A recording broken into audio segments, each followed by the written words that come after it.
ಏನ್ ಮಾಡ್ತಿದ್ಯಪ್ಪ ಇವತ್ತು? Chicken green ghee roast. Chicken ghee roast.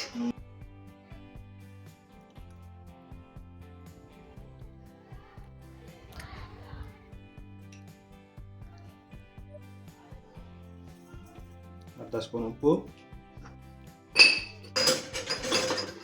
ಸ್ವಲ್ಪ ಮೊಸರು,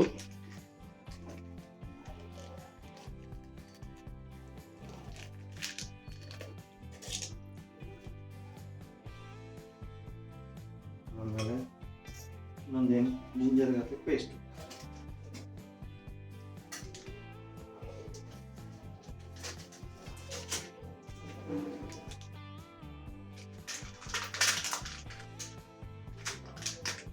ಹಾಕಿ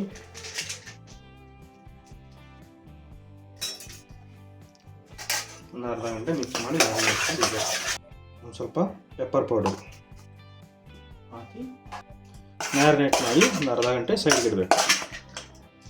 ಅರ್ಧ ಗಂಟೆ ಇಟ್ಟು ನಡೀತದೆ, ಇಲ್ಲಾಂದ್ರೆ ಒಂದು 20 ನಿಮಿಷ ಇಟ್ಟು ನಡೀತದೆ. ಎಷ್ಟಾದ್ರೂ ಇಡ್ಬೋದಾ? No problem. ಓಕೆ, ಸ್ವಲ್ಪ ಶುಂಠಿ, ಪುದೀನ,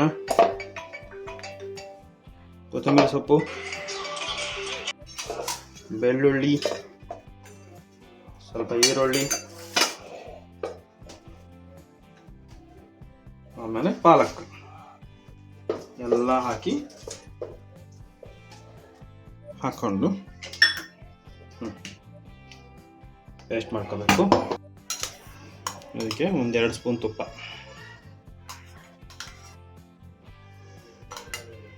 ತುಪ್ಪದಲ್ಲೇ ಮಾಡಬೇಕು. ಜೋಕು ತುಪ್ಪ ಕಾಯ್ಕೊಂಡ್ಮೇಲೆ ಸಣ್ಣ ಕಟ್ ಮಾಡಿರೋ ಈರುಳ್ಳಿ,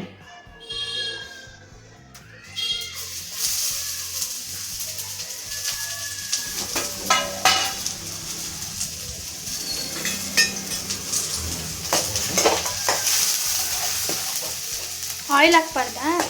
ಆಯಿಲ್ ಬೇಡ, ಇದು ಗೀಯಲ್ಲೇ ಮಾಡೋದ್ರಿಂದ chicken green ghee roast.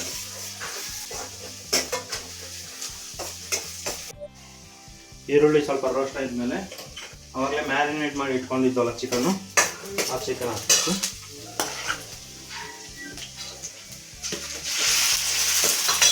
Chicken ಹಾಕೊಂಡು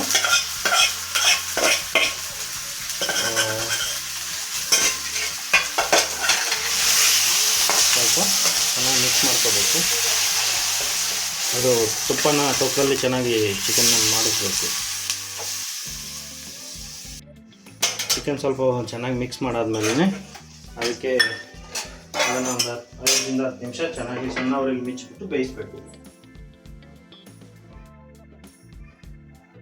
ಏನ್ ಮಾಡ್ತಿದ್ಯಪ್ಪ ಇವತ್ತು? Chicken green ghee roast. Chicken ghee roast. Ghee roast. Non veg ಎಲ್ಲ ನಮ್ಮ ಮನೇಲಿ ನಮ್ಮ ಮನೆಯವರೇ ಮಾಡಕ್ಕೆ, ನಾವು ಬರೀ ವೆಜ್ ಅಷ್ಟೇ.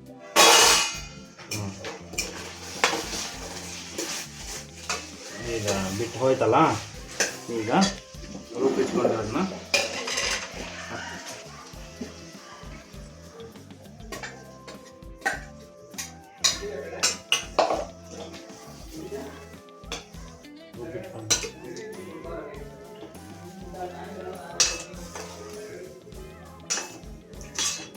ಸ್ವಲ್ಪ ರುಬ್ಬಿಟ್ಕೊಂಡ್ರೆ ಮಸಾಲೆಗೆ ಸ್ವಲ್ಪ ಉಪ್ಪು ಹಾಕಿ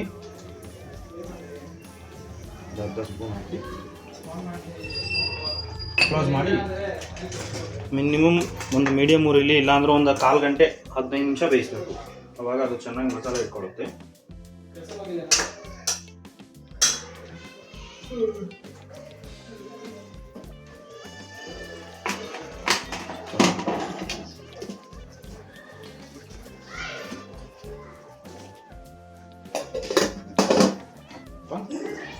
ಗರಂ ಮಸಾಲೆ ಅಂತಾನೆ ಇದೆ,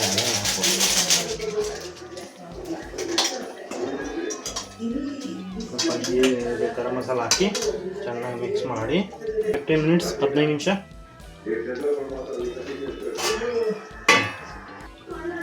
ತುಪ್ಪ ಸ್ವಲ್ಪ ಕಮ್ಮಿ ಆಗಿದೆ. ಹಿಂಗೆ ತುಪ್ಪ ಮೇಲೆ ಬರಬೇಕು, ಹಿಂಗೆ ತೇಲ್ಬೇಕು ತುಪ್ಪ. ಸ್ವಲ್ಪ ಇದಕ್ಕೆ ತುಪ್ಪ ನಾನು ಕಮ್ಮಿ ಹಾಕಿದ್ದೀನಿ, ನೀರು ತಿನ್ನಲ್ವಲ್ಲ ತುಪ್ಪ ಸರಿಯಾಗಿ, ಅದಕ್ಕೆ ಸ್ವಲ್ಪ ಕಮ್ಮಿ ಹಾಕಿದ್ದೆ. ಹಿಂಗೆ ಸಪ್ರೇಟ್ ಆಗಿದೆಯಲ್ಲ, ಹಿಂಗೆ ಸಪ್ರೇಟ್ ಆಗಬೇಕು ತುಪ್ಪ. ಇಲ್ಲಿ ಸೈಡಲ್ಲಿ ನೋಡು, ಹಿಂಗೆ ಸಪ್ರೇಟ್ ಆಗಬೇಕು. ಚಿಕನ್ ಮಿಕ್ಸ್ ಮಾಡಿ ಒಂದು 5 ನಿಮಿಷ ಬೇಯಿಸಾದ್ಮೇಲೆ ಸ್ವಲ್ಪ ಖಾರದ ಪುಡಿ, ಅವಾಗೆ ಒಂದು ಹಸಿಮೆಣ್ಸಿನ್ಕಾಯಿ ಹಾಕೊಂಡು ವೀಡಿಯೋದಲ್ಲಿ ಬಂದಿಲ್ಲ, ಒಂದು 5 ಹಸಿಮೆಣ್ಸಿನ್ಕಾಯಿ ಬೇರೆ ಹಾಕಿದ್ವಿ. ಮಿಕ್ಸ್ ಮಾಡಿ ಮುಚ್ಚಿಬಿಟ್ಟು ಒಂದು 15 ನಿಮಿಷ ಬೇಯಿಸಬೇಕು. ಲಾಸ್ಟಲ್ಲಿ ಒಂದು ಸ್ವಲ್ಪ ತುಪ್ಪ ಹಾಕಿ ಮುಚ್ಚಿಬಿಟ್ಟು ಒಂದು 5 ನಿಮಿಷ ಬೇಯಿಸಬೇಕು. ಆಮೇಲೆ ಈ ಥರ ತುಪ್ಪ ಬಿಡಬೇಕು. ನೋಡಿ, ಈ ತುಪ್ಪ ಬಿಟ್ಟಿದೆ ತಾನೆ. ಸೊ ತುಪ್ಪ ಬೇರೆ ಆದಮೇಲೆ ಚಿಕನ್ನ ಚೆನ್ನಾಗಿ ಮಿಕ್ಸ್ ಮಾಡಿ ಆಫ್ ಮಾಡಿಬಿಡ್ಬೇಕು.